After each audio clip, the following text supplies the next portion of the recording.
Hello, this is Jay Mitchell, and we are back with another episode of the Libertarian Uncensored podcast, going over all the posts on the Libertarian Uncensored subreddit. Let's get right into it. First, we have Massey calling out Republican hypocrisy, posted by Jedi Porcupine, and that's a screenshot of a tweet from Thomas Massey, who tweeted, "The irony of Republicans controlling all branches of government while bankrupting the country, starting a war, sending money to fraudulent programs, violating the Constitution, giving corporations immunity, but arguing that the biggest problem we have is stolen elections." And I would agree with that. Republicans are really just, with some exceptions like Thomas Massey, the guy who posted this tweet, they're really just controlled opposition. They really are just the uniparty. It's just the same as Democrats. When the Democrats are in power, they'll bankrupt the country, start wars, send money to fraudulent programs, violate the Constitution, give corporations immunity. But and then it's the same thing with the Republicans, pretty much. It just goes to show you, voting really doesn't matter. The elected representatives are just going to justify letting the deep state, military-industrial complex, satanic cabal of lizard people, whatever you want to call them, really run the country and run it into the ground at that. And that's my thoughts on that issue. Next, we have armed citizens are successful 94% of the time at active shooter events, FBI, from concealedcarry.com, posted by Economy Medicine Free 18. And yeah, personally, I think the libertarian perspective is, if Good Samaritans want to stop active shooters, they should be able to. But sadly, the cops view themselves as the only authorities to be able to stop active shooters. And I remember a few years ago, one guy in Colorado, he was a Good Samaritan who actively stopped an active shooter, and the police, as a reward, shot and killed him as a result because they thought he was just another active shooter. And it just goes to show you that, ultimately, I think, people should be taking the law into their own hands rather than let the state run the law. But ultimately, the state's in a position of authority to justify doing whatever it feels like, and it may just shoot you at any second for any reason, even if you're actually the one who stops the active shooter. And that's my thoughts on that issue. Next, we have Trump says his task force is fighting a foreign invasion. It's busting Americans for drugs instead, from Reason.com, posted by Jedi Porcupine. And yeah, personally, I don't really care for that, but ultimately, the state's in a position to bust whoever it wants to for whatever reasons it wants to, and oftentimes there's nothing you can do about it. Next, we have dead duckling found in reflecting pool from ground.news, posted by Ragnar OKXG. And yeah, personally, I don't really care for that, but I don't really care for how autistically obsessed people are with the reflecting pool right now. If you want to think the reflecting pool is the greatest issue affecting our country right now, I think, think whatever you want to, but it's very much the current thing. People are always going to go on whatever the current thing is, even if it doesn't really matter. And on the large scale, the Lincoln Memorial reflecting pool isn't something that really matters, especially if you're not in the immediate vicinity of it. But ultimately, it's social media. People are gonna jerk off to whatever suits their narratives, and the Lincoln Memorial reflecting pool debacle suits the narrative orange man bad, and so that's ultimately why Reddit's gonna jerk itself off constantly over it. And that's very much, that's my thoughts there. Next, we have Supreme Court says Exxon can sue Cuba over seized private property, from abcnews.com, posted by Socialists Are Morons. And then they added, finally, some justice for these thieves. And yeah, personally, I think the libertarian position is that, you should be able to sue whoever you want to sue for whatever reason. The Supreme Court shouldn't be deciding who cannot sue for someone. I think if Exxon wants to sue Cuba for whatever reasons, it should be able to. And yeah, ultimately, any party should be able to sue any other party for whatever reasons they want to. And that's my thoughts on that issue. Next, we have Prairie Land defendant sentenced to 30 years in prison for moving a box of anti-fascist zines, from the Intercept.com, posted by Blue Housing, it looks like. And yeah, personally, I don't think they should be sentencing someone just for moving a box of zines, but they should be able to, ultimately the state's in a position where they can censor, arrest and imprison anyone for whatever reason they feel like. I think it's interesting, a lot of the Prairie Land directly attacked a building, but Reddit, they'll always find a way to make it seem like that their group isn't bad. They'll always look at whoever did the least crime there and boost their story the most, and that's very much how politics works. They'll always look for whoever violated the NAP the least, so to say, and boost their story the most, while avoiding those who are actively attacked the building in Prairie Land. And ultimately, it just goes to show you that, people are going to do whatever suits their narratives rather than actually focus on the truth. I personally don't really care for that, but that's only how people are. People are going to be self-interested first and foremost, and you definitely see that when it comes to social media. People are always going to find, people are always going to put the narrative before context, and that's very much how social media works and people in general work. They'll always focus on the narrative before context. Like as I said here, they care more about the guy who moved the box of anti-fascist scenes than the other people in his party who were actively attacking the building. Next, we have ABC asked viewers to defend the network against the FCC from Reason.com, posted by Jay Porcupine. And I would say the Libertarian position here is that, if people want to defend the ABC against the FCC, I think that's fine. But, I think it's all just for show, Ideally, we wouldn't have an FCC, but, ABC is very much part of big media, and that's very much in big business and big government. They're really all on the same team. This is just kind of theater, Reddit, they love it's interesting, they say, I hate billionaires, but they love billionaire-funded legacy media. Well, not all of it. They liked CBS until Barry Weiss took it over, and it became more out-group coded than in-group coded. But regardless, ABC, CBS, NBC, they're basically just alphabet agencies, but disguised as news networks. And that's my thoughts on that issue. Next, we have U.S. jobless claims hit lowest level since 1969 from MSN.com, posted by Economy Medicine 318. And yeah, personally, I don't really care for that.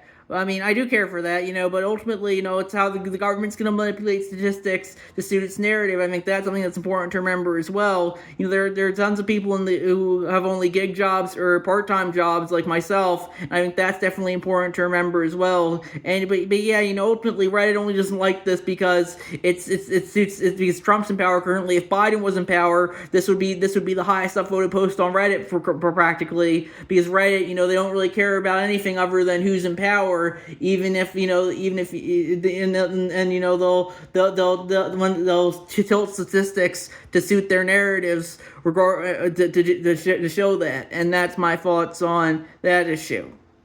Next, we have attorney for former Olympian accused of reflecting pool vandalism, not a crime to touch water, from thehill.com, posted by Jai Porcupine. And yeah, personally, I don't think it's a crime to touch water, but ultimately, the state can rule whatever it wants is a crime, and oftentimes, there's nothing you can do about it since they're in a position of authority to enforce whatever they feel like.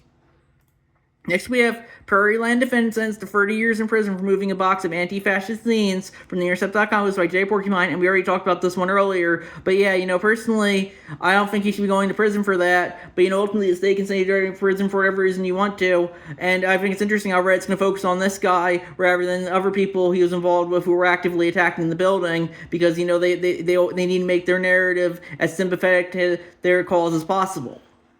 Next, we have Rihanna Kelver facing felony charges show Stand Your Ground is not for trans people, from thecanary.co, posted by Patom13. And yeah, personally, I think, this is very much another context case of Reddit trying to make the narrative, put a narrative out of the context, because, the trans person crossed the street and confronted the people who were taunting them rather than just directly standing their ground. I think that's important to note, but, Reddit, they're definitely always try and make a narrative first and then put that ahead of the context, which comes later. And that's my thoughts on that issue. Next, we have why MAGA baptized Trump's Lincoln Memorial reflecting pool hoax, from Salon.com, posted by Ninja Lover. And yeah, personally, I think that This is Reddit just being why I don't know why social media is Reddit in particular is so obsessed with this Lincoln Memorial reflecting pool stuff, but it just goes to show you that it's very much the current thing, and it very much shoots their orange man bad narrative. In reality, if you're not directly in the vicinity of it, I don't know why you'd care so much about it, but that's very much how politics works these days. It's very much something like wrestling, where people are just going to root against whatever the current thing is, and root for whatever the current thing is from their perspective. And it's also kind of like, as I've said in the past, it's very much ideological masturbation. This Lincoln Memorial reflecting pool stuff can be spun to be against Trump, and that's very much how social media works a lot of the time. It's very much people using ideological stimuli to jerk themselves off, and this is a good example of that. Next, we have Matsy slams MAGA hypocrisy of Israel, and that's a post from Jai Porcupine. That screenshot of a tweet from House Republicans. Only Americans should decide American elections, and Thomas Massey replied, Israel would like to have a word. And I'd agree with that. Ultimately, it just goes to show you that, bad faith actors like IPAC and the Israeli government can justify influencing our elections however they feel like, and oftentimes there's nothing you can do about it. Reddit, of course, they were programmed with Russian influencing our elections, or the Republicans kind of believe that China influenced our elections, but I would say Israel influenced our elections far more than both of them arguably combined. And that's my thoughts on that issue. Next, we have Lauren Panimo challenges Ice Fugs at FIFA World Cup with new beer from Adland.tv, posted by The Way to Beauty. And yeah, personally, I don't really think that matters too much. I think that's just a guy trying to sell his new beer. But ultimately, if you want to sell your new beer by saying Orange Man / Ice Bad, you should be able to, and that's very much freedom of speech. Next, we have The Intercept sues to undercover secretive government anti-protester database from TheIntercept.com, posted by Jai Porcupine. And yeah, personally, I don't think the government should have any databases, but ultimately, the government can just debate having whatever databases it wants to. The U.S. has conducted a census every 10 years since 1790, and that results in a database. And Social Security has been a thing for almost 100 years now, and that's as a database too. I think those are both important to remember as well. Next, we have Israeli former leaders and security chiefs threaten legal action over Jewish terrorism from TheGuardian.com, posted by Ninja Lover. And yeah, personally, I don't really care for that. But, ultimately, that they can threaten legal action for whatever reason they feel like, and oftentimes there's nothing you can do about it. Next, we have Trump is more focused on quote-unquote communists than affordable housing, it seems, posted by Ragnarok KXG, and that's a YouTube video from Bulwark Media. And yeah, personally, I don't really care for communists, but ultimately, I would say Trump himself is probably a communist, but they're pretty much all basically communists from my perspective. But affordable housing, I don't think the government should be involved in housing at all. I think that's something that's very important to remember as well. The government should housing should be primarily done by the private sector. If people want to fund affordable housing through their taxpayer dollars voluntarily, I think that'd be okay. But I don't think they should be forced to do so if they don't want to.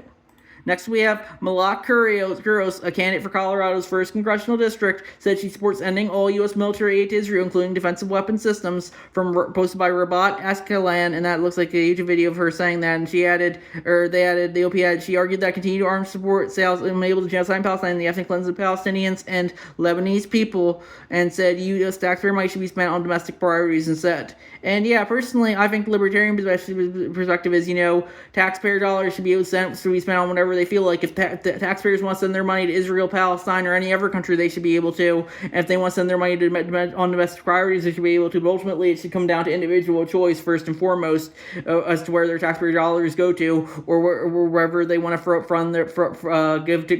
spend taxpayer dollars at all. Next, we have U.S. Postmaster General says post offices won't be delivering mail ballots to states that don't give Trump admin their voter rolls. Post from democracydocket.com, posted by Ninja Lover. And that's across the post from the News Exchange subreddit. And yeah, personally, the libertarian position is, ultimately the U.S. Postal Service is a government-run agency, so it can justify doing whatever it feels like. And oftentimes, there's nothing you can do about it. If you think democracy is truly that bad, I would definitely rather vote in person rather than voting by mail-in ballot, because when you vote by mail-in ballot, it's going to be inherently more subject to whatever the Postal Service thinks of the ballots. And personally, I think the libertarian positions, it just goes to show you why democracy is inherently flawed, because what counts as a vote is, for most human history, it was to have to be in-person voting. Now you have mail-in voting. Maybe in the future you'll have internet voting. I don't know. And it just goes to show you that democracy is inherently, it doesn't really matter who's. It's like Joseph Stalin said. It doesn't really matter who's voting, what the votes are. It matters who's counting the vote. And you saw that in California recently, where Spencer Pratt looked like he was going to get top two in advance to the runoff of the LA mayoral election, but then Neat Uraman, they found like 10,000. They found like infinite mail-in ballots for her, and she made top two instead. And it just goes to show it doesn't really matter who's voting; it matters who's counting the votes. So personally, I think the libertarian position is we shouldn't have democracy in the first place, because it's inherently forced collectivism. But I do think, we should probably have open ballot if we do have to have democracy, so people should can trace who's voting for what, and they can't lie about who they're voting for. But I don't think that's too realistic currently, because, increasingly, they're pushing mail-in ballots, and then maybe soon they'll say, oh, you can just vote online if you feel like it, or vote through text if you feel like it. And I personally think, that's just hard to track if those are legitimate votes or not. So I personally think, if we do have to have forced collective democracy, I do think it should be open ballot and in person only. But sadly, I think society is going the other way, and that's why a lot of people don't have faith in democracy anymore. Because increasingly, each branch of the Uniparty is only going to count votes that suit its total through ways that can easily be interfered with. Next, we have ICE transfers shouldn't be leaving families in the dark from Reason.com, posted by Jai Porcupine. And yeah, personally, I would agree with that, but ultimately, ICE is in a position of authority to say whatever it wants to, and if it wants to leave families in the dark, it has the ability to justify that, and that's my thoughts there. Next, we have what to know about the push to make Bible stories required reading in Texas public schools from apnews.com, posted by FlimsyAl5563. And yeah, personally, I think the libertarian position here is that, if schools want to have the Bible, they should be able to, but it should be optional. I think the libertarian position, you shouldn't have required reading. All reading should be optional. But, I think the big problem here is that we have public schools in the first place. Ideally, all education should be done by the private sector, just like for everything else. And yeah, I think if taxpayers want to fund public schools, they should be able to, but I don't think they should be forced to fund public schools if they don't want to, just like with everything else. It's very much each person should be able to choose what they want to fund. And a lot of public schools and private schools for that matter are just going to try and push an agenda on kids first and foremost, and I think that's important to remember as well. What we need, I think, is to just get rid of schools entirely and let children learn for themselves. And increasingly, thanks to the internet, I think that's increasingly something that's possible, I would say. And that's my thoughts on that issue. Next, we have how did the feds get into anti-ICE activist signal messages from TheIntercept.com, posted by Jedi Porcupine. And yeah, personally, I don't really care for them hacking activist signal messages, but ultimately, they can get into whatever they feel like, and oftentimes there's nothing you can do about it since they're in a position of authority and you aren't. And that's very much how the law works. Those in positions of power can justify whatever they feel like, and oftentimes, there's nothing you can do about it. It's very much like I posted this one thing to the anarcho-capitalism subreddit from a comment on one of the subreddit. I said, it was a link that was removed, and ultimately, they said post real links, not Twitter. It wasn't my post, but it just goes to show you, I said you aren't allowed to post that comment, but it makes North Korea look like libertarian paradise. It just goes to show when moderators in a position of power, they'll abuse that power as much as possible. Stand if government, ultimately anyone who's in a position of power can just start doing whatever they want to. Oftentimes there's nothing you can do about it, and that's very much how society works. And then we have, looks like one more post. FCC plans ID mandate that could block anonymous use of prepaid burner phones from ArsTechnica.com, posted by Ninja Lover. And yeah, personally, I don't really care for that. But ultimately, the state's in a position to enforce whatever it feels like, and oftentimes, there's nothing you can do about it. And yeah, that's very much how the law works. And that's my thoughts on that issue. So I think we're gonna wrap it up there. I'll see you guys in the next episode. Bye.